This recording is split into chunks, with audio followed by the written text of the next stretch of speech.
brutish squire places the metal helmet over your head, you feel invincible, just as you have in every battle since donning the full plate armor.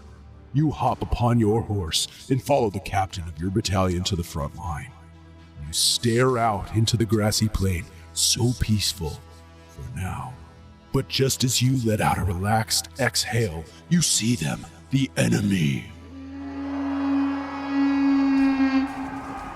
A tribe of burly beings on the horizon. Unlike you, they wear little more than fur skins.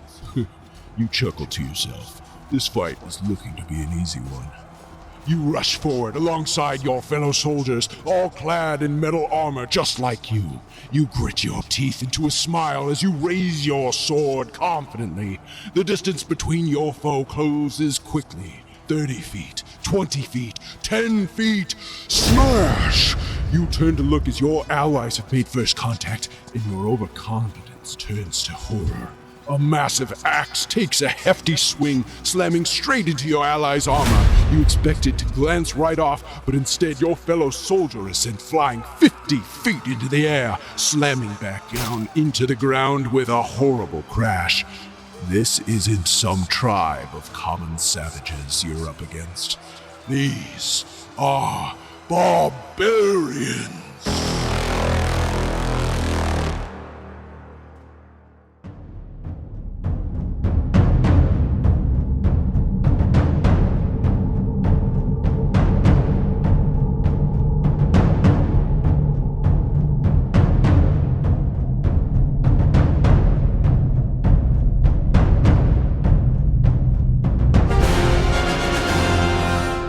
Welcome back, everybody, to The Roll Phase, our podcast where we deep dive into Dice Throne and everything about Dice Throne. This is our first episode of our Hero Deep Dives.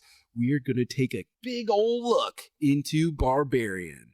So, tighten your loincloths, prepare yourself, grab your axe, comb your beards, and prepare yourselves for a deep dive into everything you need to know about the Barbarian. Joining me, of course, is the incredibly knowledgeable Bill Frosby. Bill, welcome to the show.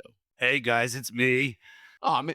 No fair. I wanted to do a cool voice. Rorik Frostbeard. Nice. Bill's longtime D&D Barbarian character. If you want further reference on this, you got to check out the Session Zero Heroes Criminals of Isla Numa series. Funny thing is, I'm not even the voice I do for him. I know, because he's a goblin in that one. The original Rorik. This is the original Rorik right here, the one you don't even get to hear in the podcast. He's a barbarian. But anyways, I love the Barbarian. He's a fun character. He is. He's easy. Very he's easy. Literally, I think, the easiest character. The character by far. I think he's the only complexity one. Right on. I could be wrong on that, but I'm pretty sure he is. Yeah, I think you're right. Yeah, I really can't imagine any other character being less or equal to. He literally has, even Pyromancer, I think, is a 2. I think that'd be the next closest, and that's still a 2. Yes. So. And that makes sense. So we got Barbarian here. Again, easiest character that you can play. Great starter character if you're just getting into Dice Throne. Yeah. Highly recommend grabbing the box with the Barbarian and the Moon Elf in it. Like, this is the character I go to if you're teaching someone the game. Yes, 100%. Because they can focus on more of the dice rolling mechanics and the card playing mechanics. Absolutely. Because they don't have to focus as much on the board. He just does straight damage values and heals, right?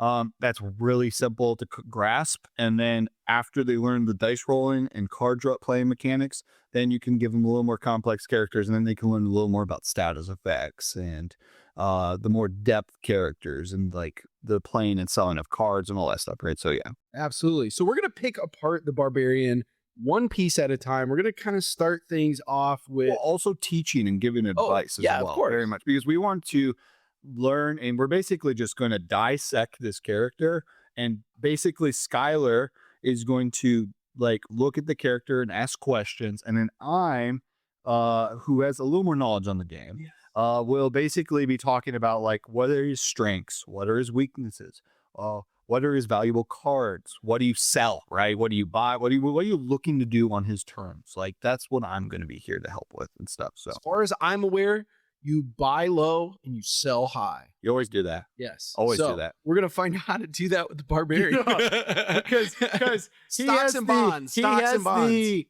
worst economy Okay. in the game. Well, you're already jumping into it, so let me just ask the question so that I can mark it off my list here. checklist. Yes, I have my checklist of questions. So first of all, how would you describe the Barbarian overall? What are the vibes, the play styles, the pros, the cons of Barbarian? That's a lot of questions, but It is, and I know they're broad, so just like absolute basic overviews. simple overview. Yes. Simple. Yes. That's it. Simple. This character is the easiest character to play in the game. You kind of roll something and you kind of take it. Like, it's kind of like he kind of plays himself in that aspect, right? He does have the biggest hits Oh yeah. in the game. Like, no one out hits him. His large straight deals 15 damage. Goodness. I know in our other video, we talked about the episode, we talked about the Mystic Brawler. Coming and we were soon. talking about like 13 to 14 damage is insane for a large straight. He has 15. To be fair, though, the Mystic Brawler has more value because it's 14 damage, and he doesn't deal 4 damage to himself. I will add, Oh yeah, that's true. pretty crazy. But the value of that is still 11, which is really high. Like I said, 10 is really good for damage. This is technically 15 minus 4, 11. So it's one above what's really good. 10 is really good in this game. So it's one above that. So there's value there. Well, and the -4 is kind of circumstantial, right? If that 15 damage takes out your opponent and you still have more than 4, I mean, it doesn't matter. Yeah, exactly. So yeah, it's also okay. So let's look at the leaflet. Okay, so we got an overview of this character, pros and cons. Pros and cons. Pros, a lot of damage. He has a lot of damage all over the board. His ability, Reckless, this large strike can deal 15 damage, which could kill an opponent in one turn. Who cares if you have 4 health left, because 15 is really high likelihood to kill opponent. But then he also has the ability Overpower, which is you roll 3 dice and you deal equal to the value you rolled on 3 dice. You could Oh, roll dude. 3 6s. Yeah, That's 18 that's damage. 18 damage. Right? It could also be 3. Well, It could also be 3. But can you re-roll that using a card? try again, actually, and that's what I was going to recommend. You Okay. keep try again for that one thing. But yeah, that's a good use, actually, is you save try again for his Overpower, because say you see a couple 1s or 1s and 2s, you play try again, you re-roll those 1s and 2, and then you get crazy value out of that, because if you deal more than 14 damage or more, Yeah. like that's how much you send. Yep. You add a concussion, and concussion is really strong. Oh, That's a massive concussion pro is to this guy. nuts. His 2 status effects are really simple, but they're 2 of the strongest status effects in Dice Thrones. And I think If this you is can the try to perfect. get concussion or stun on him, that's huge. This That's is the perfect transition into that. which one? Let's talk. But we'll start with concussion since it's on top of the board. But yes, let's do leaflet. What concussion? What does it do? What are we looking at? Concussion skips your opponent's income. Really simple too. Yeah. Like, which helps with his basic character. Income is you draw a card, gain a CP, right? He says you don't get a card, you don't get a CP. That's incredibly valuable in Dice Throne. And it helps him because, like I said, Barbarian has the worst economy in the game, Sure. right? So you need to block out your. Economy meaning like card draw, CP gain, card value and stuff. And the problem with Barbarian is he has a lot of cards that cost CP. Like he has his value of his cards costing more CP than he can afford is a problem he has. That's one of his cons, right? True. So he's over here struggling with cards, but his opponent, since he's the worst, anyone he's playing is not struggling as much as he is. All right? You get what I'm Okay. saying? Yep. So concussion evens the playing field because he's like, I'm struggling. You should be struggling. Let me show you what it's like to struggle. Well, it's like to be like me. So he's like, you don't get a CP and a card. And so now they're struggling with you. And it really evens the playing field because then he can just deal more damage. And your opponent's like, I could have drawn not this time, but it's at the top of my deck. And he's given me 3 straight concussions. Oh my gosh. I've done that in games where I've played Barbarian, and I've done 4 straight concussions on the opponent. That means they went 4 turns without drawing a card or a CP. And here's the crazy thing about concussion. There's nothing you can do to stop it. Right. It's just going to happen. And the only thing that can stop a concussion is bye-bye. But bye-bye isn't even allowed in local ranked play. It's true. So the one card that could stop concussion, you can't even play. So all other status effects are useless. Oh, I will say that if you're playing against a Barbarian, I know this is a Barbarian breakdown, but quick tip for your playing breakdown. If you see a card besides bye-bye, You see, what stats effects? Not this time. Sorry, what stats effects? Get that out of here. Or transfers, sell those immediately because you will never play. You'll never use because them. Barbarian's 2 status effects are things you cannot play. And those since on. he's concussing you and keeping you from getting your CP normally, you need you might as CP. well just sell the cards and get it that way. Exactly. So yeah, and you can't use it on stun either. So literally, just sell Right. those. So I love the idea that the Barbarian is literally your classic dumb muscle character. Yeah. But he's self-aware. Yeah. He's self-aware. He knows that he's dumb muscle. He knows that everybody else around him thinks they're smarter than he is. And so he's like, well, then I will put you on same. He's the Hulk, you know? I like the idea that he headbutts everyone. And so Oh, that's yeah. why he has poor economy. But because he's headbutting everyone, they also kind of suffer from it. So And it also explains why he's dealing damage to himself. exactly. Exactly. Nobody wins in the headbutt. No one wins an headbutt. All right, so you mentioned stun. What is stun? What does that Stun do? is one that, if not regarded as the strongest status Oh, effect dude, it's in Dice freaking Town. ridiculous. It literally skips your opponent's. Well, it doesn't skip your opponent's turn.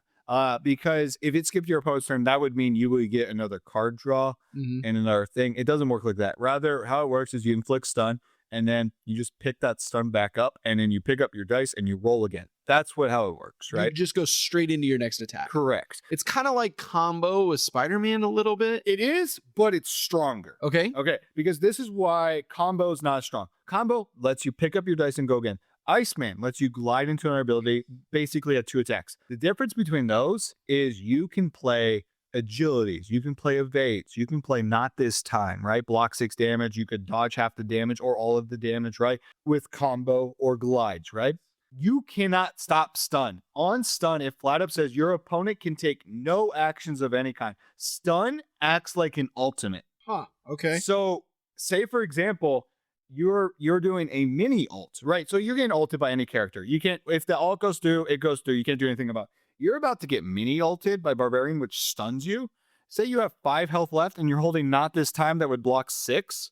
If he stuns you and it's not even an ult, you just have to accept that and die. Right. Like, so that's why it's stronger than those, because it is exactly the same as combo or glide. The difference is your opponent can't do anything to stop you. This is fair. You do it, you activate it, you pick up your dice, and you just go again, and there's nothing your opponent can do about it, right? Yeah.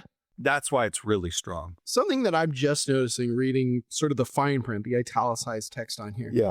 This is a rare circumstance. I don't hear very many people playing this way, except for like within our group when you play a multiplayer game. Yes. More than 2, not a 1v1. We do that quite a lot, but you'll Yes. never see it in like ranked or whatever. 1v1, Yes, yeah. absolutely. This stun specifically does not. It's less powerful when you're playing against other Correct. players. It's very weak, It actually. explicitly. I mean, you're only doing this attack against the player you just stunned, And then your turn ends. and then your turn ends. If you take out that opponent with the attack that you gave them stun on, Yeah.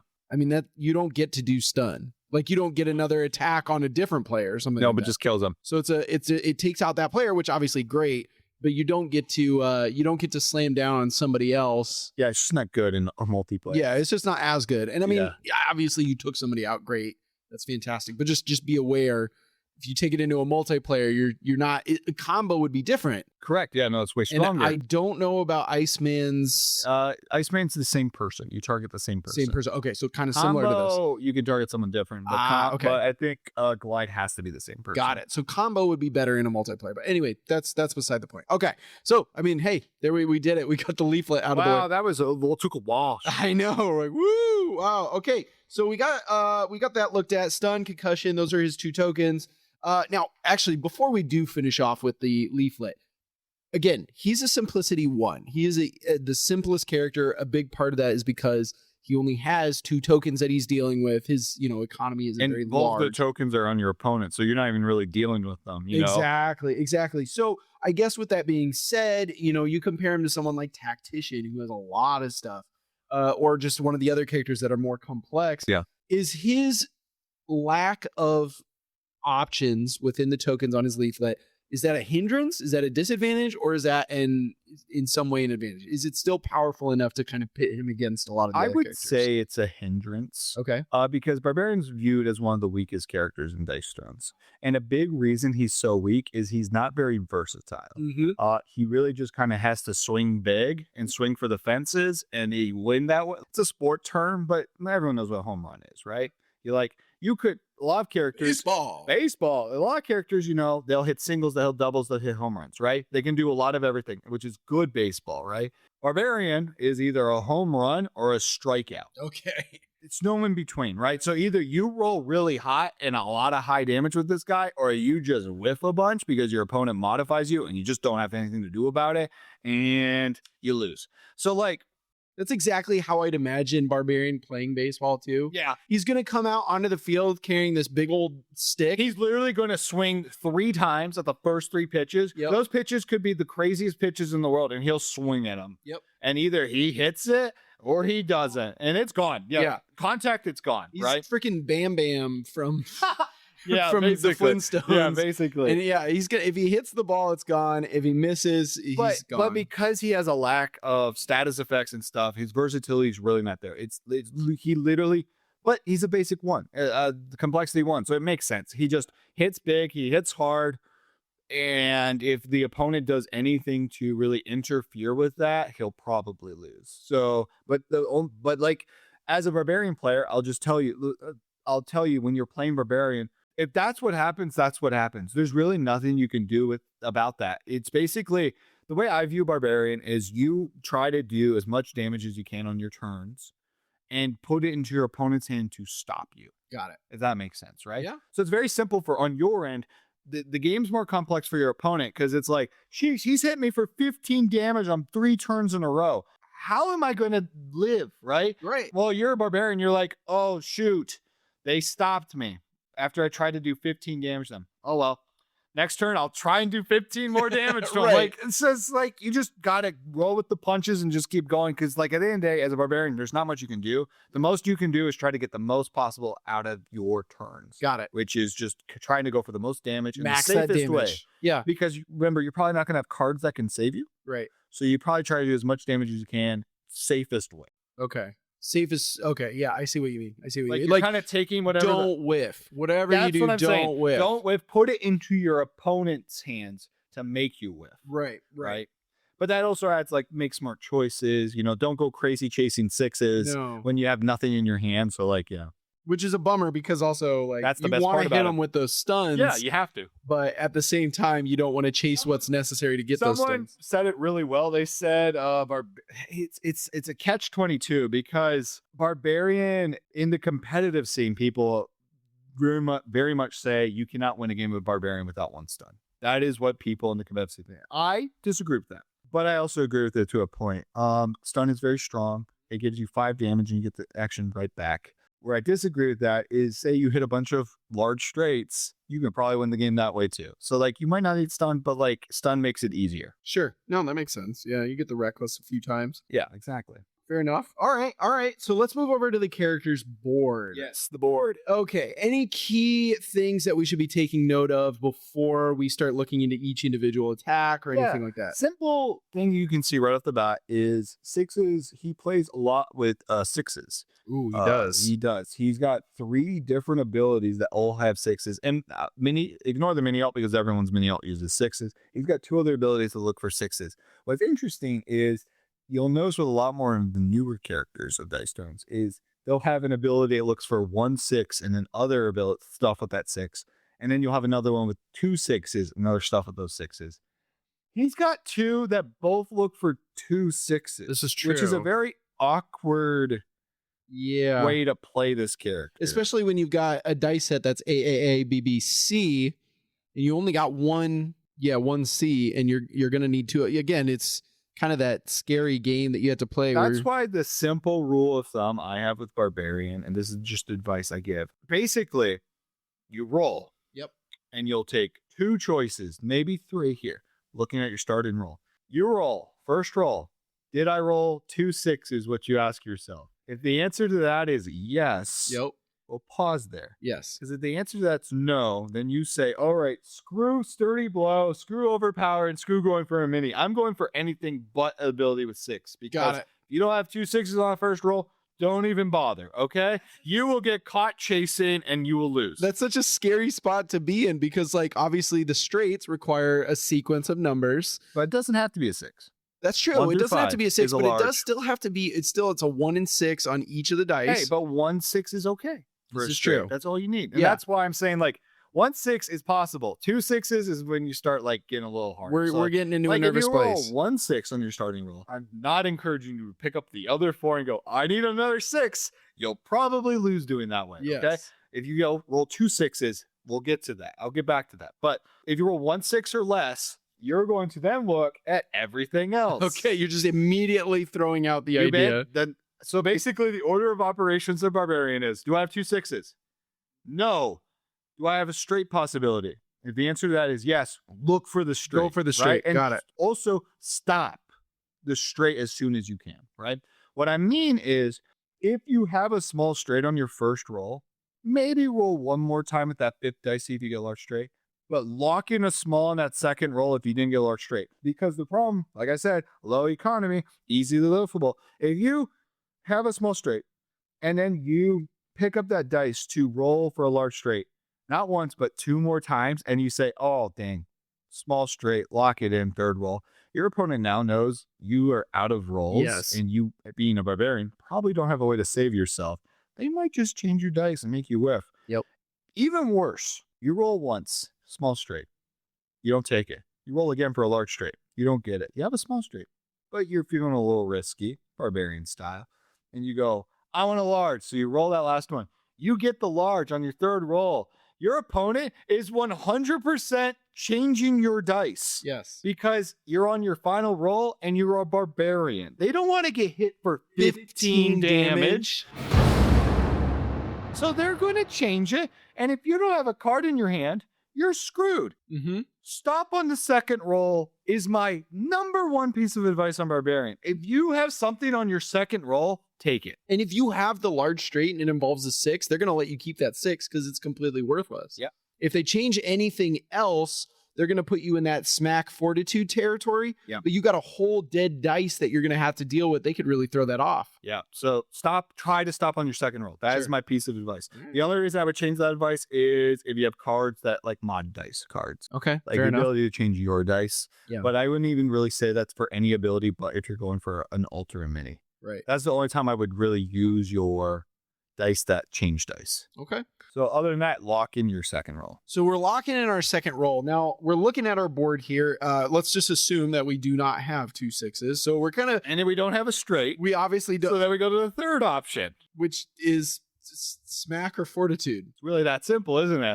That is very simple. And basically what you do is you look at your dice. So you don't have a straight. So that either means you have a ton of axes Yep. or you have a ton of hearts. Oh, Bill, they're swords and hearts. You either have a ton of swords or you have a ton of hearts. That's right. So you look at which one you have more of, and then you go for fortitude or you go for his basic. Okay, this brings up a big question that I was going to ask. Okay, when it comes to characters, you're losing health points, right, as a barbarian. Is it worth it to spend the turn to go for health? Only if you roll all 4s on your first roll. Like if you roll 4 hearts on your first roll, I would usually recommend just going for it. Just pick up that last dice and roll it. And in this case, roll it twice. 'Cause no one's going to mod you out of that because that would involve them using 2 mods or a twice as well. No one's going to do No that for one's your doing that. heal, right? So like if you roll 4 hearts in your first roll, just pick up that. Because best case, you have a bunch of 4s and 5s. Yeah. You can't really go for a straight with just 2 numbers next to each other, right? No. A straight possibility is 3 in a row, right? That's usually when you're like, okay, I'm going for a straight. But just all like, if you have 4, 5, 4, 5, and say the last one's like a 1 or even a 6, I guess it's 3 in a row, but it's a top end straight, so it's not the Yeah. safest thing, right? Because only a 3 can save you. Yeah. So you're looking for a single number, not the best case scenario. You rather have like a 4, 5, 2, 3, 4, 5. 3, 4, 5 would be phenomenal. Yeah. 2, 3, 4 would be But phenomenal. in this case, say you got like a 1 and then 4, 5, 4, 5. Yeah. Just pick up that 1 and go for another heart. Because at the end of the day, if your dice gave you 4 hearts on the first roll, you kind of have to take it. Because the only alternative is you pick up all 5 dice, because that's what you have to do. You have to pick up all 5 dice if you're going to roll again, and then hope you get like a straight. Yeah, you're playing a really dangerous But like game. I said, you want to take something on the second roll, and you kind of have to pick them all up if Yeah. you don't want fortitude. If basically the question is, if you got 4 hearts in your first roll and you don't want fortitude, then you have to pick them all up. Because if you don't want that ability, you can't keep a 4 or 5 and be like, well, I could go back to this. Like, if you're thinking you could go back to it, just take it now Yeah. because you've got 4 dice saying do it, right? So, like, So basically what you're saying across the board, what I'm hearing is always play safe with Barbarian. Whatever you get within that first roll, chase that direction. you can get a little more risky if you have dice that let you like re-roll. Oh, or sure, try sure. try again, whatever. Cards and stuff. Cards and that let you. But if you don't have those cards, right? Okay. Because you don't have many card draw, right? Exactly. The most amount of cards you'll probably see on a Barbarian game Okay. is you have a sharding 4. Yep. And you'll probably draw 5 cards Total. on top of the 4. Got it. So Okay. you'll probably see 9 to 10 cards. Okay. Unless if you get lucky and get a double up or triple up. Sure. But if you don't see them, most 10 cards. And that means you're getting what, like 5, 6, 7 You total? have 32 cards in the deck. Yeah. So that means you'll not see 22 cards. Don't hunt for something. You're not going to get it. Yeah. So the odds of you having more than 1 to 2 cards that let you reroll and stuff are pretty slim. Okay. You'll probably see on average about 2. Okay. And with that same thinking, you're going to be looking at about what, 7 CP total? Because you're going to start with 2 and then again the 5 Yep. over the course of 5 turns. So 7 CP, 7 for CP. is pretty expensive because almost all of his upgrades cost 2 or 3. Mm-hmm. So Yeah. you're probably only going to play like 1 to 2 upgrades a game. Goodness sakes. Okay. Interesting. This is a fascinating character. Yeah. Fascinating strategy. Yeah, when you deep dive this character, you realize a lot of things aren't going for him. Fair enough. But he has a very good high end. Like if you roll hot on him, Yeah. you do a lot of damage. Absolutely. So, really quick question. I've always wondered, and this kind of goes across different characters, but since Barbarian's so big on the healing factor, when it comes to healing versus blocking damage from a, I don't know, meta action economy, whatever you want to call it, what is better? Is it better to be able to heal or is it better to be able to block? That's a good question because the answer is kind of why Barbarian's another reason he's weak. The answer is deal damage back. Oh, interesting. Okay. And that's a big part of why Barbarian's defense kind of sucks. It is 'cause literally just heals. every other character in the game will deal damage back in some aspect. Okay. Barbarian's the only character that's like, I'm just going to heal. Which actually is fascinating given the character. It seems like you should be returning damage or something Yeah. in some manner. From a thematic perspective, let me ask you a question. This is absolutely something I should say for the end of the episode, but I'm curious because we're talking about it now. If they changed his defense, add an option, even if it was something as simple as deal 1 damage per sword that you roll when you do I would defense just say deal 1 damage if you get hit. automatically, period. Oh, Keep it the exact same, but just add, if you hit his defense, you're taking 1 damage. okay. And then how much does that push him up in your mind in the meta across? Oh, not that much. Okay, what if it was you're only rolling 3 dice, but what if it was with swords? For every sword that you roll, you would deal back. Okay, so if you roll 3 and it's 50%, that means you have an average of dealing 1.5 back. So add that to the hearts, which give you 2, which is a really good value. That would be extremely strong. Okay. Because the value you would have would be around Math stuff. So basically, this is how it works. So you take the number and you multiply it by the percentage that you can roll it. Okay. So, for example, his current is a heal of 2 times 0.33, because that's the odds of rolling a heart. You take that and you multiply it by the amount of dice you roll. Okay. So this is his current value of his defense. Okay. 1.98. Yep. So the average that you're going to heal from your defense, every time you roll your defense, you're probably going to roll at least 1 heart. Okay. So you're going to probably get 2 health back. All right. Statistically So speaking. now add this fun little thing you just added right now. So 2. We're at 2. We're at 2. Yep. Okay. 1 times 0.50 because Get three sides of his dice, half times 3, swords. 1.5. Okay. So 1.5 plus 2, 3.5. 3.5. So you almost doubled his defense by just adding the Really? attack. And what? That gets stronger when you play, if you talk about the upgrade, because it adds an extra dice. This is true. Oh, dang. Yeah, that's true. Interesting. Okay. Okay. And I guess, I don't know. No, to be fair, I think that's what it should be because I think his defense is way too weak. Okay. And no one looks at every other defense you look at and you go, ooh, Late game, you're like, ooh, can I afford to take some damage on their defense and return back to Right. me? Or do I need to look for undefendable? Right. Barbarian's the one character you can be like, I don't care if I'm doing undefendable or defendable. I can hit him freely and have zero worries. I'm going to take damage in return. Sure. That's a massive downside. Yeah. No, that makes is a lot of massive sense. downside. I wish he had a way he dealt damage back, because it would have to make people at least think a little more about what they're going to do. Because here's the thing about, and this is just going to be a lesson here real quick, in defendable and undefendable attacks. Yeah. So the value of a defendable attack is simple. You look at what it says. For example, his mighty blow is 9 damage. That means the value of that attack is 9. Very simple, right? That's easy peasy. Undefendable attacks is the number you see plus what the opponent's defense is worth. We just did that addition for this guy. Okay. His defense was worth 2. Right. So if someone can ignore hitting your defense, undefendable, for example, he has an ability that does 4 undefendable damage, sturdy blow. It's a basic boar ability. That's 4 undefendable. Yep. Say you're hitting someone that's defense is a value of 3. That's not 4 undefendable. That's a value of 7 because you're ignoring the 3 you're right. Yeah. Here's the thing though. Typically, the value of the defendable damage is higher than undefendable because of how that factors, right? Right. Because you're ignoring their defense, so it's going to be less damage because you're ignoring damage, right? But because of that, the higher value abilities are defendable, and you have to choose between, do I want to hit the defense or not? Because his defense doesn't hit back, everyone will just choose defendable because it's more value, right? Because you don't have to worry about their defense. You just hit it full value because you're not going to lose anything. It's just up to his dice on how much does he take. This is true. There is still that random but factor. like it could roll nothing. Yeah, exactly. And then you just hit him for free. You got a freebie. Yeah, absolutely. Interesting. Yeah. See, and again, we said this in the recent episode where that's the beauty of Dice Throne, is that at the end of the day, you're still at the whims of the dice, regardless of your character. Every time you hit him, he could roll 3 hearts and be healing 6 every turn. And you're just like, oh my word, I'm doing like a max of like 3 damage per turn. I'm never going to kill this guy. Absolutely. All right. So we've talked about this.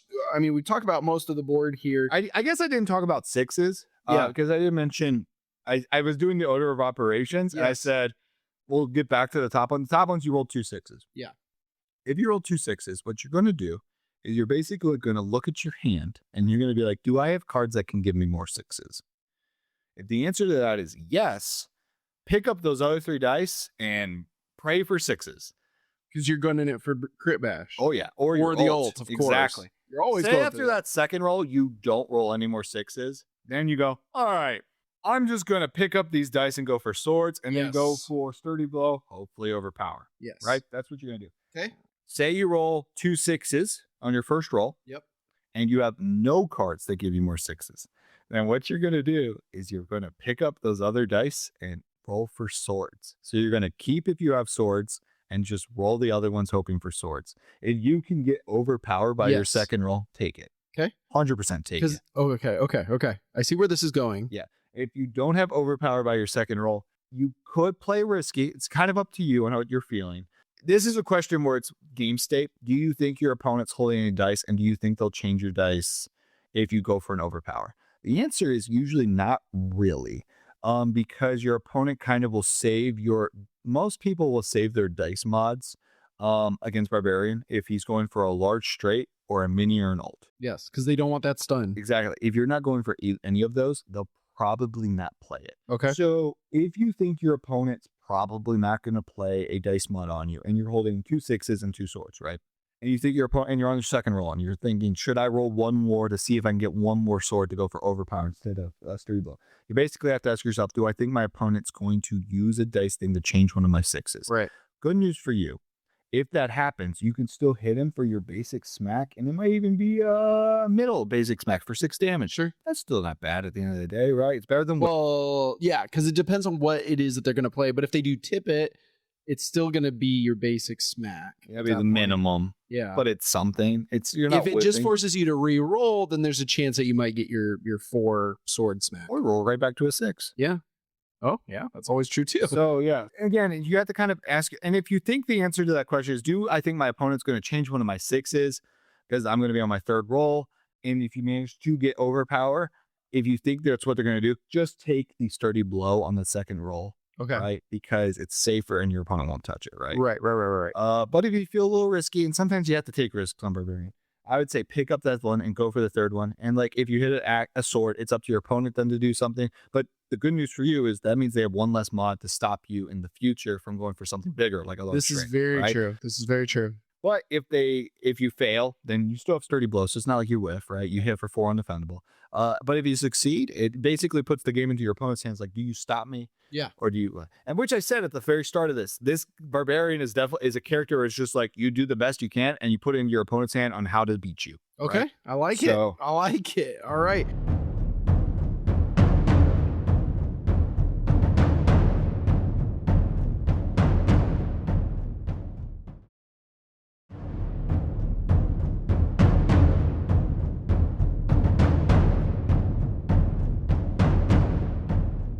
And then, okay, so then we jump over to our mini ult/ult. When should we be chasing that? When you have cards that can let you. Okay. So wild, tip it, 6 it, samesies. Is there anything about Twice as wild, definitely. Is there anything about my dice, like my first roll or anything like that? You need to have at least 2 6s. Okay. So once I have 2 6s, if I in have your cards, first roll, if got you it. didn't have 2 6s in your first roll, don't bother. Okay. If you had 3 6s in your first roll, definitely do it. Go, right? Definitely go. go for it because Yeah. all you need is 1 more 6. Yep. Right? Because that's the beauty about this character. If you get a mini or an ult, you go again. That's true. So if you see 3 6s on the far, go opening roll. I say go for it. Okay, sounds good. All right, so now we've covered all of that stuff. Let's go to the ult. Let's look at the ult. Okay, again, It's not Barbarian is simple. It's not a lot. Yep. 15 damage, you go again. That's crazy. Yeah. That's crazy. I've learned that if you can hit your ult as Barbarian, your chances of winning the game go up a ton. Yeah.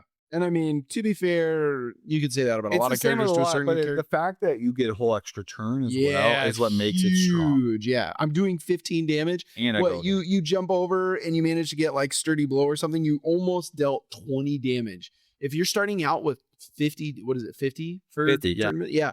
50 damage. I mean, you just knocked almost half their health in one sitting. Yep. That's wild. Pretty crazy. I won't say it's the strongest ult in the game. If you want to know what I think is the strongest ult in the game, check out the YouTube channel, Frosby DT. I made a whole video breaking down all 39 ults, and I ranked them in order from worst to best. So, Yeah. hey, if you want to know what the ults are, check that out. Okay. Yeah, absolutely. If you feel like you're gonna be rolling 6s here. Spoiler: Barbarian was right in the middle. Oh, okay. I think that's where his ult sits. I think there's a lot of ults that are weaker than his. Yeah. But I also think his ult is not nearly as strong as other. And the reason I put it right in the middle is because the value of the ult isn't all on the ult. Fair enough. Because his value comes from his next turn. Okay. And you could whiff. Yeah, that's always true. But you could roll another ult. You could. So it's always the possible. value is very bottom to top. So I put it right in the middle Right in the because that middle. feels That's the where it safest. has to go. Absolutely. Okay.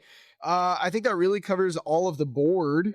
Let's jump over to his cards. All right. Okay, tell me, what are his specialty cards? Yeah, let's what do are those. Yeah, because those are the interesting one. Obviously, every character's got a bunch of cards that are the same. bunch is kind of sad to say. He's got 4. Okay, 4 unique cards. 4 unique cards. Okay. They're pretty lame, I will admit. I love that they really? I love that they added more unique cards to every character. Just 4. It's so lame. Wait. Are you saying that the cards themselves are lame? No, his cards actually are really strong. His okay. His 4 unique cards are all really strong. They're all really strong. You're going to play. You see one of his unique cards, you're playing it. Just figure out the best way to play it, but you're playing it. They're all really good. You have to play them. They're all really good. All right. First one, concuss. Really simple. You inflict concussion on your opponent for 1 CP. You pay a CP, and now your opponent can't get a CP in a card. That's so good. That's so good. Piece of advice though with concuss. It is a main phase action. Yeah. Do not play this at the start of your turn. You play it at the end of the turn. Here's the reasoning. You could roll into an overpower. Overpower is if you do 14 or more damage to your opponent, you concuss them. If you played concuss at the start of your turn and then roll and manage to do an overpower for more than 14 damage, Oh yeah. Well, you can't put 2 concuss on your opponent. No, so you no. waste it.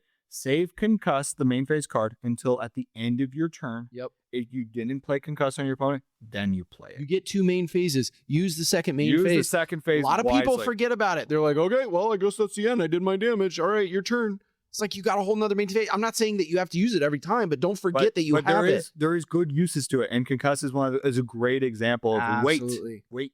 Because also his other cards are another example. So I named Overpower, but let's get into the other ones. The other ones both are during your roll when you deal damage, right? And they both add Concuss. So that's another reason you might want to hold Concuss. Because if you're holding Concuss and say Head Bash, well, Head Bash can also deal Concuss. And if you played that Concuss at the start of your turn, then you just can't play Head Bash. Yeah. Right? And the thing is, you kind of want to save, you always want to do Head Bash as soon as you can, but it's got a requirement. And the requirement for Head Bash is you need to deal at least 8, right? So we're looking at the player board here. You could do your maximum smack. You have a pretty good chance of doing it for Overpower. Correct. Your large straight, your small straight, both good options. Yep. And then, I mean, ults. Yeah. You technically can use it with your ult. Yeah. You can. Yeah, absolutely. But otherwise, all the other, that's 1, 2, 3. And then obviously with smack, the 2 other options, no bueno, won't work. Yeah, exactly. So yeah, you got some options around the board, and his chance of him, like if you draw Head Bash, I'll tell you, you draw Head Bash, you'll probably be playing either that turn or the next turn. Okay. Because of how his board is, you'll probably be doing at least 8. Sure. In that turn or the next turn. So like you'll probably play it. But then another reason to hold Concuss, because if you played Head Bash, if you played Concuss, you can't play Head Bash. And like you pointed out, 8 damage isn't guaranteed on this board. No. So like if you play Concuss first and then you manage to have a turn where you did 8, you're holding Head Bash and you're like, dang, I hit the requirement, but I'd waste this card if I played it. But if you held Concuss, then you could play Head Bash if you hit a requirement. If you didn't, cool, I'll play Concuss now. Yeah. Right? And you got Concuss for the next turn if you use Head Bash. And you combo it. And You're I said that at the blocking. start. If you can manage to do consecutive concusses, Yes. you'll win a game. Absolutely. It's so powerful. I mean, what are they're not going to have CP to Just use stop cards you against and get you to whiff and all that stuff, right? Exactly. Yeah. Okay, this makes sense. Now I want to jump over to Get Some. Exactly. It's the other because concuss this cards. could combo with Head Bash. Yes? No. No? Get Some is you get concussion, guaranteed. Oh, You just add damage, You're but right. it's guaranteed concussion. So you couldn't combo them because you can't double stack the concuss. But it's like you can add up to 5 damage, but the concuss is guaranteed. gotcha. Okay, got it. Sorry, I misread. I didn't even notice that it said concussion on the bottom. So Yeah, that's yeah. on me. Okay. So yeah, just basically when you play Get Some is just like, basically the rule of thumb is you'll play Get Some as soon as you can. Anytime you're dealing damage, you can play Get Some to play it along with it. If you're holding Head Bash and Get Some at the same time, you basically just say, did I deal 8 damage? Play Get Head Bash because you hit the requirement, right? That's not Exactly. guaranteed. Get Some is guaranteed. All you need is the CP. You can play it, right? So like, yeah. Fair enough. Okay. So then we're at 3 out of 4. We got the last one. Feeling good. Feeling Good is probably one of his strongest cards. It's free, which is Free, big. and it's a heal. Yes. Here is some piece of advice I'm going to give people. Hold Feeling Good for the entire game and play it at the very last second. Because it's a red card. You It can is play it an whenever. instant and you can play it whenever. What makes Feeling Good really strong is it's a card you can hold in your hand. And if your opponent is doing late game, they're doing some number crunching. They see, they're looking at your board. They're going, ooh, you've got 7 health left. Oh, I see hit where this their is going. defense. He could potentially heal up to 4. So there's about 11 health left. They figure out the way. Maybe you played Not This Time, which is the card that blocks 6. You've played it already. So they're like, he could do up to like heal up to 13, but like the minimum's like 9 or something like that. You're really thinking through your turn. And they finally lock in an ability that does like a 10 damage. Mhm. You roll your defense. It gets 1 heal, but you're 1 health short. And they're like, yes, I perfectly mathed it out. Feeling good. You Bam. play it, you heal, and there's nothing that You heal 1 damage for sure, and then you have the chance to heal roll up to 6 more. So 7. It could have 1 to 7. So like, That's one of those that if it happened to me when I was in tournament, I would be pretty put out. the thing is though, if you know Barbarian, you have to Yeah, think of that. yeah. That card exists, and that's okay. You have to play around it and stuff. But there's an added benefit to holding Feeling Good the whole game, right? There's a simple thing where you can basically, your opponent has to like, it's an extra factor your opponent has to think through when they're going to the end scoring. But the other thing is, if you're holding it, every card in your hand you're holding is one more card for your opponent to be scared of. Okay. So that card could just be feeling good. That card could be not this time. That card could be so wild. That card could be helping hand. That card could be literally it could be a lot of things. You're holding it. And you've also been holding it a while, which tells your opponent, like, you haven't sold it. Yep. You've been holding it almost all game. So that tells your opponent it is a valuable card that you want to play, but you're waiting for the perfect time, which tells them to be scared of it. Yes. Which means, what is it? And it causes your opponent to have to think through their turn a little more and maybe play safer. And if they play safer, your chances of winning as Barbarian go up. Yes. Because you can just take advantage because they're going to do long game. Exactly. And then you can do more damage, and it pays off. So that's the added benefit to holding it the whole game. Too many It's times. a psychological It's game. psychological and the least psychological player character. But that's the thing. So many times I've played people who play Barbarian and they literally draw feeling good and they literally just go, oh, okay. And they just play it. Right. Because it's free. And so they just think, yeah, play it. And I'm like, all right, yeah, you gained the health. Cool. But like, you lost out on all the potential value of what that card adds to your character. Sure. 100%. Piece of advice. I will add this. It's just a rule.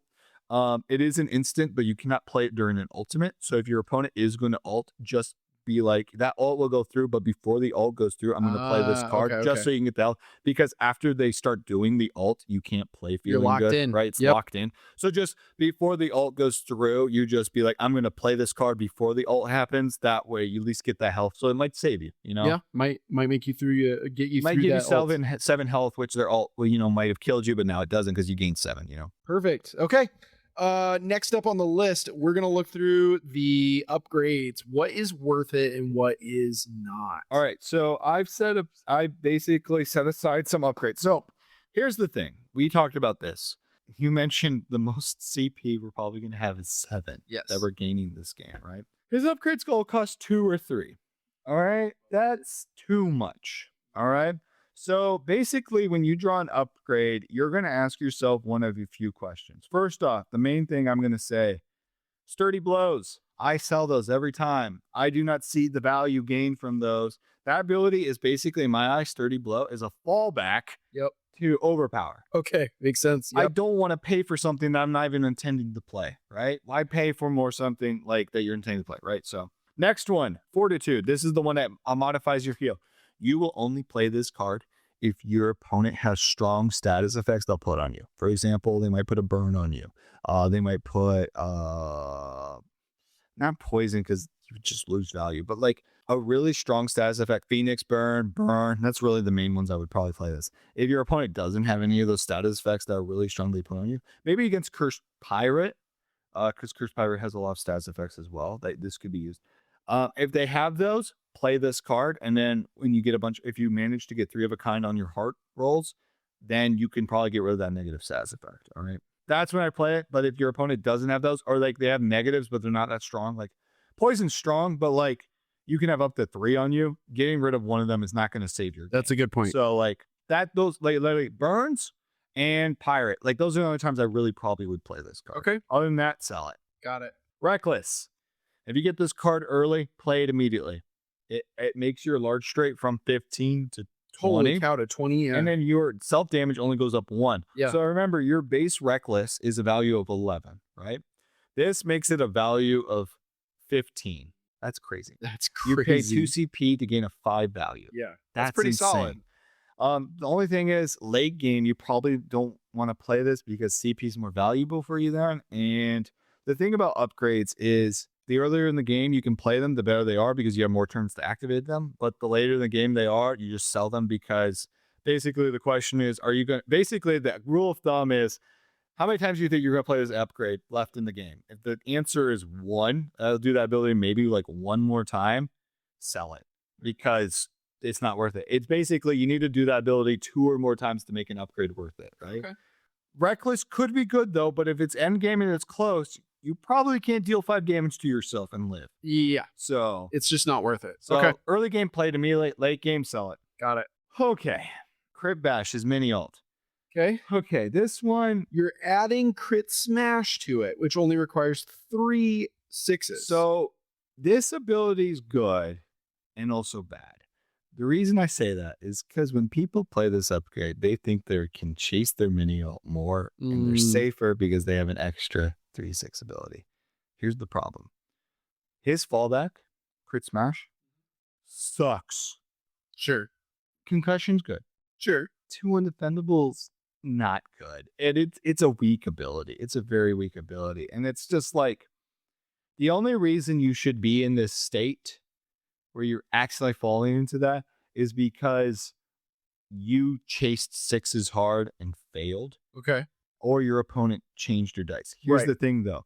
There's not much difference between a whiff and doing concussion and 2 undefendable. All That's right? fair. So, like I told you with my advice, you're only going for crit bash if you got cards to play. Yeah. And I think at the same time, if you're looking at sturdy blow and overpower, which They're require better. 2 6s, why if you have that third 6, is it really worth going for crit smash? when Yeah, you can get one exactly. of Like those? if you have 3 6s on your second roll and no mods in your hand, I would rather pick up that third 6 and instead go for a sturdy blow. And the increase in 2 undefendable damage on crit bash 2 just isn't remember, enough. like I said, you have to be smart with your CP. Yeah, and that's just not it. That's not it. The value's not there. All right, smacks, smack 2, smack 3.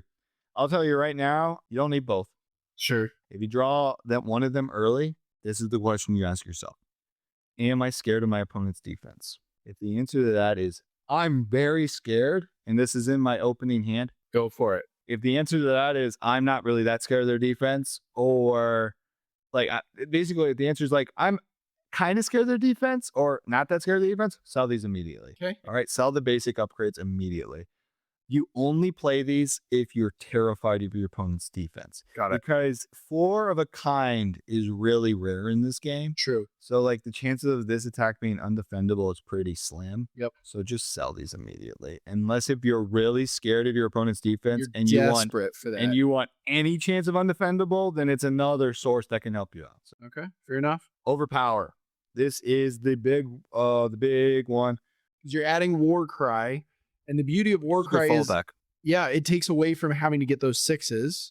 And it's just another way. Thing is, you really never want to roll War Cry. War Cry just helps out in case if you're chasing like straights and your opponent mods you, you'll probably they'll probably accidentally put you into War Cry. Sure. And if you got hit on a third thing into a mod from a straight, you'll probably get War Cry. So at least you're getting healed and Yeah, it's yeah. undefendable. A So little they're bit not gonna cheat. undefendable so that you're not worried Where about this the- ability is really strong, and I would recommend trying to play this one early, is the chances of you getting concussion on your opponent is a lot higher because instead of needing to deal 14 or more, it's 10 or more, That's fair. which is really good. The thing is, though, if you play this upgrade, you remember how I said before, if you go for overpower, your opponent is kind of like 50-50, they might mod you. If you have this upgrade, the chances of them changing one of your 6s is a lot higher. That's fair. You're tempting them a So little what bit I'm more. saying is, if you play this upgrade, you better be getting overpower on your second roll, because if you go for it on your third roll, you're probably not going to play overpower. Right. So that's my warning with overpower if you play that upgrade. Okay. Got it. Finally, we get to the last 2, and I saved these 2 for last because, in my opinion, these are the 2 that if I see them in my hand, I'm playing them immediately. Or at least as soon as you get the CP to do it. Exactly. And that is his small straight upgrade. Okay. I will talk about that one first because it's actually one of the most unique upgrades in the dice rounds. So his base small straight is 9 defendable damage. regular defendable damage. His small straight upgrade is 8 undefendable. So you lose a damage, but it's 8 undefendable, which is crazy. And you And that remember algorithm that I you told you about the us- fact you add their defense, right? So yeah, sure, you lose 1 damage, but if their defense is a value of 3 or more, that loss of 1 gets positive the other way. Yes. So like this one is like I play instantly, especially if I know my opponent's defense is strong. Because if I know my opponent's defense is strong and I play this upgrade, I am going for this ability more than anything else on my board. Absolutely. 8 undefendable is so valuable if your opponent's got a good defense. 100%. I mean, in a small straight is not the hardest thing in the world to get. No. I know that sounds dumb to say when you're in a game that you're trying to achieve certain things. Small straight is not difficult. No. By any And your means. opponent also won't mod it. Yeah. Small straights rarely get modded. Sure. That's fair. Okay. So that's definitely a yes. And then now we're left with His defense, thick skin 2. It adds a whole nother dice, which increases the chance of that healing. That's really good value. I think it raises the value of a whole 1. So like it goes from a 2 value to a 3 value. And like how much you heal value, it's around like 3, maybe 3.5 from 2. So that's really good. It basically, Absolutely. you pay 3 CP to double your healing. Yeah. Right? That's really good. But the added benefit of removing a incoming status effect is so strong. Because a lot of characters will send a negative stats effect to you when they attack you. If you roll 2 hearts, mind you, it's not like 2 of a kind or something. It's just 2 hearts. You roll 2 hearts. Not only are you healing 4, but that burn they're sending to you, that powder keg they're sending you to you, you know, that poison they're sending to you, it's gone. It's gone. Just like that. Yep. So that's really strong, right? So And unlike with fortitude, you know, you're not trying to roll 4 of a kind. exactly. You're just 3 of rolling a kind. 3 of a kind. Oh, fortitude. you're right. You're only having to roll 2 hearts, which are 4s and 5s. So not the worst thing in the world. Now you got a whole extra dice to try to do that. Exactly. So, okay, cool. So that's all the upgrades. We delved into them. What about his standard cards? Is there anything that he should be tossing out, keeping?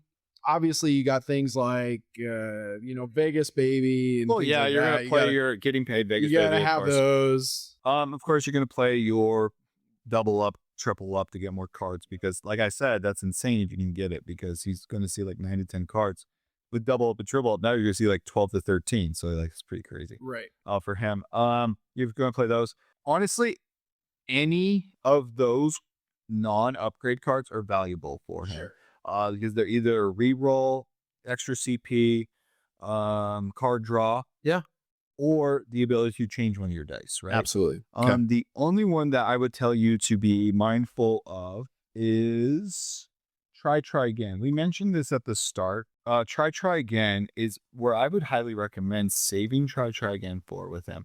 Is priority 1, your opponent is trying to whiff you. Yep. Save try again for those. Save try again for basically 2 situations. Your opponent's trying to whiff you, pull out try again, save yourself, right? Go for whatever's easiest that you could see the most value, right? Yep. That's easiest, right? If your opponent's trying to stop you from getting a mini ult, and now you're holding 3 6s and like 2 swords, play try again, grab one of those 6s and just go for overpower. Drop it down to a sword. Yep. Exactly. The other value for try again that I highly recommend is you rolled overpower. And you rolled those 3 dice, and that's how much damage you deal. Say you rolled 1, 2, 4. That's 7. That's terrible. Yeah. If you're rolling try again, you can play it. Pick up that 1, re-roll it. You'll probably roll like a 3 or 4. Now you're up to a 10. Pick up that 2. Maybe you roll a 4 again. You went from 7 to 12. Yeah. For 1 CP. Fair enough. I mean, that's massive. That's a huge jump. Yeah. So, okay. Got it. Awesome. All right. And you could even increase your chances of making a concussion. Yeah. So Yeah, that's true. Fair enough. You might get one of them 6s or something. you could roll, say for example, you rolled 2 6s on the first roll and you're looking at a 1. You could play that try again. And you're only 2 damage away from a concussion. Yeah. And you get 2 chances to get that. I'd play it. Yeah. Yeah. I feel pretty confident. You get a lot of value. It's extra damage. It's a lot of value. The only other things is status effect removals. Right. Those are either cells or wait to play based on the matchup. If you know your opponent's going to put a lot of status effects on you, hold what status effect. Some characters with status effect is game breaking. Example, Headless Horseman and Monk.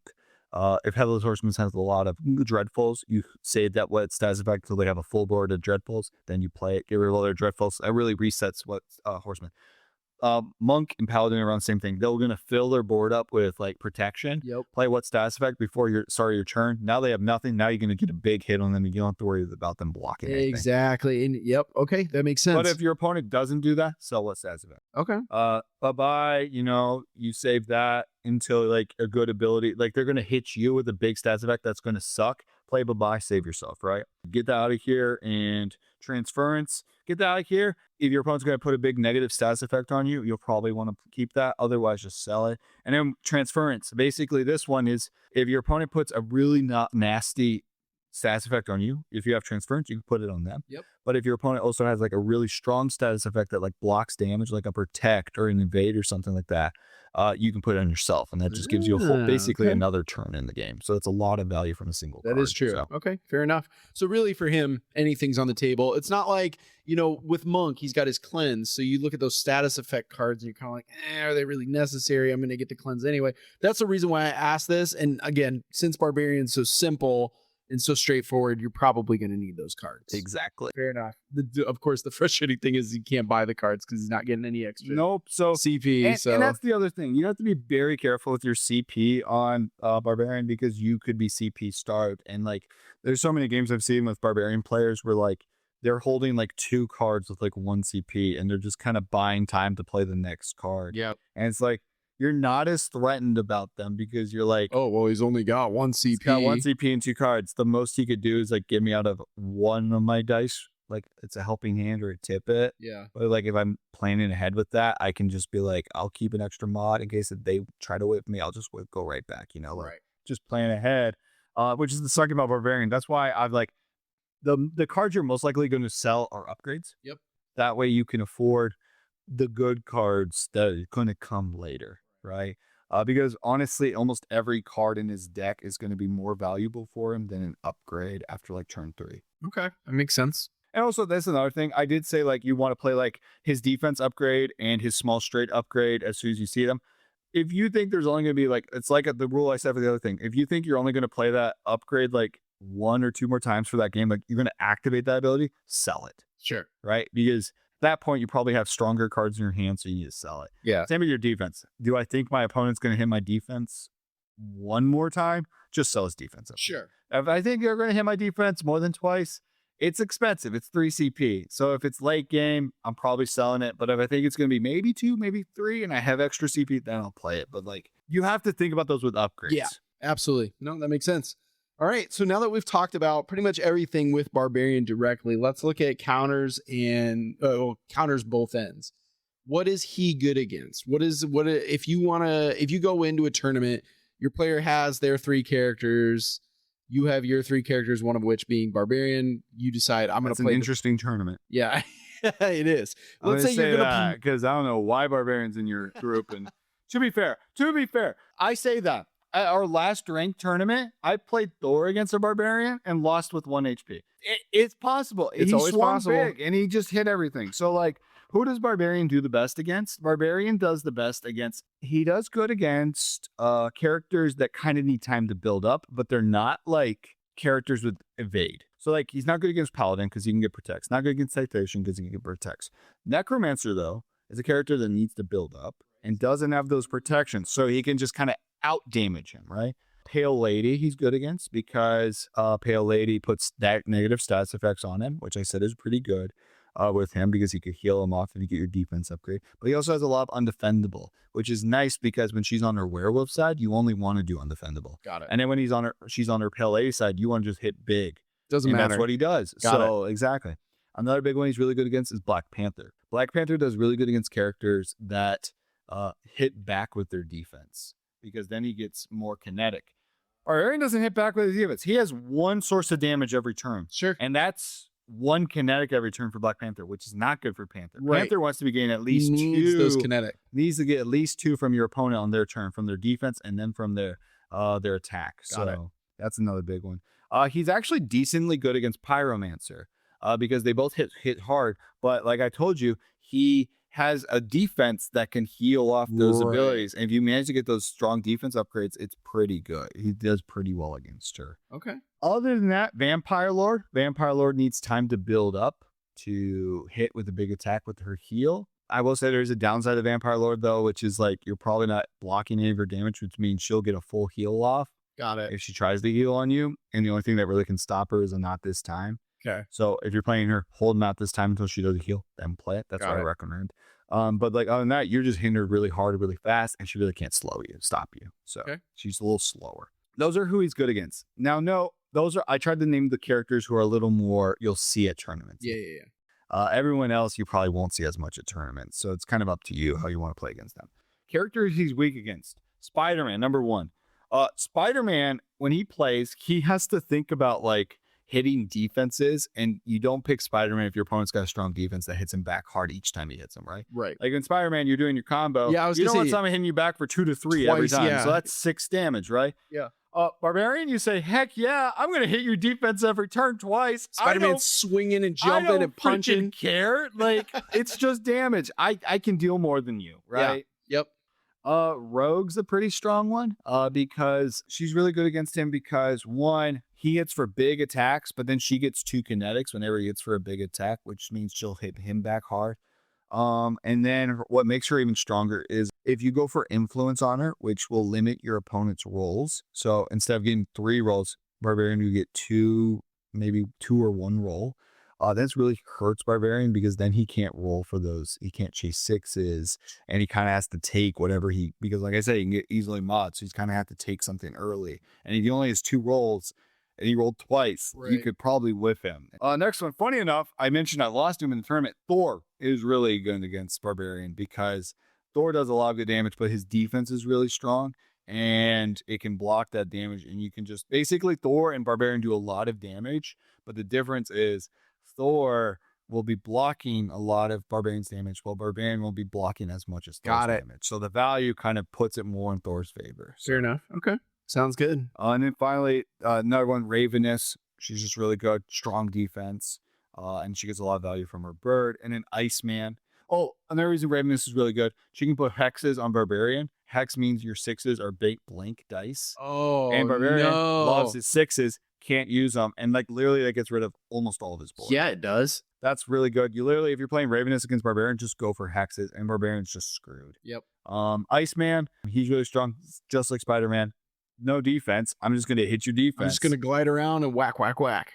And then there's other characters like Shadow Thief's really strong because like he'll just shadows every time you do a big attack, and he takes nothing. No. Black Widow, she's just strong because she can basically go for agilities all the time, and then it's like blocking half your damage and stuff. That's the other thing that sucks. Agility characters against him, because if you go for a large straight against a character with evade, right? Okay. Large straight reads deal 12 damage and then deal 4 damage back to yourself. Oh no. Or 15 damage, deal 4 back to yourself if you hit the opponent. So if you hit an opponent who has agility, they take half the damage. So now they're taking 7. You're still dealing 4 to yourself. Got so it. you gained 3. Yeah. But if you hit someone's evade, if they dodge your 15, you don't deal 4 to yourself because Right. it specifically says you have to deal damage to them. Yes. So if they evade, they take nothing, you take nothing. It's Sure. fine. Agility characters, though, it sucks because they're taking half, but you're taking all. Oh gosh. and then that okay. also doesn't include what they hit you back for. Right. Black Widow could hit you back for like 3 damage. Yeah. So now you both took 7, Or even their but it block, was your turn. or they're blocking portions of that thanks to their defense roll or whatever. And so yeah, it's just minimizing that ratio So like there. any character that can block like half damage is really good against Barbarian. Got it. Okay. Cool. That includes my beloved Cylon. Yep, and Moon Elf. So okay, final question that I have then. What is the biggest mistake that you see a lot of Barbarian? Chase 6. Okay, fair enough. That's actually one of the easiest characters to answer. People will see how strong his mini ult and his ult are really strong. Don't get me wrong, they're very strong. Yeah, of course he they has a are. lot of 6s on his boards too, so they think, oh, 6s are a good thing. They'll just they'll see a 6 in their first roll, well, a single 6, and they'll pick up their dice and just try to go for more 6s. And like I warned you, if you see a single 6, ignore it. Go for anything besides that 6 because you're not going to get what you want, right? Got it. That's the biggest pitfall people have with this guy. They see a single 6 and they go like they see like a slot machine with like the cartoons with like the eyes turn into like dollars in a slot machine. Yep. Barbarian, like people who make mistakes on Barbarian, they see a single 6 and their eyes just go like, I've got to go for the alt now. It's more and more and more. No, don't do that. Don't do do it. that. You Don't. see 2 6s, go for overpower. Don't go for an alt. 3 6s, okay, have some fun. Yeah. Okay, have some fun. We're It's going your in the right roll direction. one. Have some fun, buddy. Okay, so that's the biggest thing is where people get burned by this character. Got it. All right. Well, I mean, honestly, that's everything that I can think of for Barbarian as far as really doing this deep dive. We've covered his leaflet and his abilities. We've covered his board, every single ability on that board. We have covered obviously his ultimate. We've covered his cards, specific and just utility. What's good, what's not so good. What upgrade should you go for? We've talked about strategy. We've put them in the meta. It's pretty low, but I digress. We've covered Barbarian. This is the deep dive on Barbarian. Hopefully this helps you out if you're in tournament, or even if you don't play in tournament, maybe you just want to play with your friends. Fun casual tournaments do like random formats. Oh, where, like, okay. do random characters and stuff. And so, like, if you manage to random into a Barbarian and you see one of those matchups I named that he's good into, now you know the best way to play him when you're in those matchups. Because as we've said before, it is not as much about the meta as it is about skill. Playing your character to the highest value is what will get you more wins than anything. Absolutely. If you go in knowing not to chase those sixes and you play the Or Barbarian. knowing D times to chase sixes. Exactly. Knowing which upgrades are worth it and which ones aren't. You're going to do so much better. Again, like you just said, you played against somebody that knew Barbarian pretty well. He beat 4. Yeah. He managed to do it. Is one of the best counters that we're in, and I lost. So, like, any character can be any character as long as you're playing him to the best of their ability. Absolutely. So, with that being said, we're going to close out this deep dive on the fascinating character that is the Barbarian. I know this has been a lot of information. Go change your loincloth. Come back again in 2 weeks for the next episode of the Roll Phase Podcast.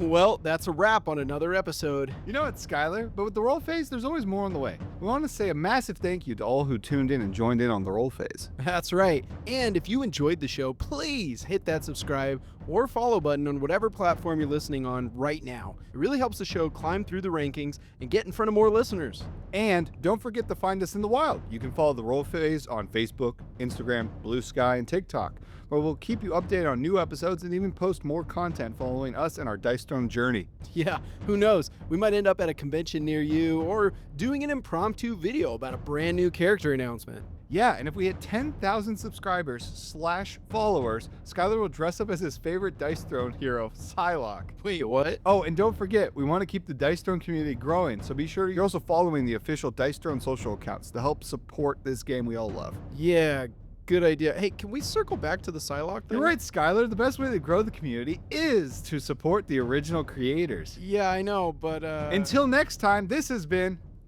You're supposed to say it. the Roll Phase Podcast. See you all next episode. Hey, I never agreed to.